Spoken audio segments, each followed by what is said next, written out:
அவங்க கூட ஓடி போறது, ஏதோ ஒரு ஆசையை மனசுல வச்சுக்கிட்டு யாருக்கும் சொல்லாம ஓடுறதுன்னு சில கேட்டகரி இருக்கு. ஆனா உங்க மருமகளோட கதை இதுல எதுலயுமே வரமாட்டேங்குது. ஒரு பிரச்சனையும் இல்லைன்றீங்க, எல்லாம் நல்லபடியா இருந்தோன்னு தான் சொல்றீங்க. அப்புறம் ஏன் திடீர்னு காணாம போனோம்? சார், காணாம தான் போயிருக்கணும்ன்ற அவசியம் இல்ல சார்.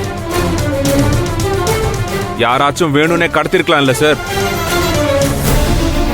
ஏற்கனவே அந்த மாதிரி நடந்திருக்கு சார் நந்தினிக்கு. அப்பா சொன்னாருப்பா, அந்த ஆங்கிலையும் விசாரிச்சுக்கிட்டு தான் இருக்கோம். யூஸ்வலா இந்த மாதிரி கிட்னாப்பிங் நடந்துச்சுன்னா ஏரியா ரவுடிங்களுக்கு ஏதாவது ஒரு வகையில தெரிஞ்சிடும். நாங்க அப்படியே விசாரிச்சு பார்த்தோம், ஆனா எதுவுமே தெரியலன்னு சொல்றானுங்க.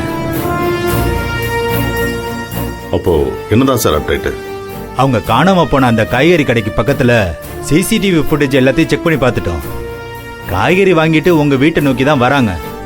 அது வரைக்கும் கிளியரா இருக்கு. ஒரு கட்டத்துக்கு அப்புறம் சிசிடிவி ஃபுட்டேஜ் கிடைக்கல. சோ அந்த ஸ்பாட்டுக்கு அப்புறம் தான் ஏதோ நடந்திருக்கு. ஒண்ணு அவங்களே வேற டைரக்ஷன்ல போயிருக்கணும், இல்லைன்னா நீங்க சொன்ன மாதிரி யாராவது அவங்கள கடத்திட்டு போயிருக்கணும். சந்தேகப்படுற மாதிரி ஏதாவது வெஹிக்கிள் மூமெண்ட்ஸ் இருக்கான்னு பார்க்க சொல்லியிருக்கேன் சார்.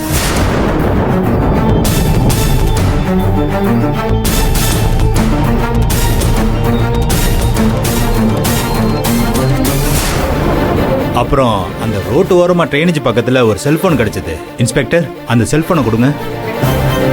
இது அவங்கள்தான் பாருங்க. அது போன் நீங்க பாத்திருக்கீங்க?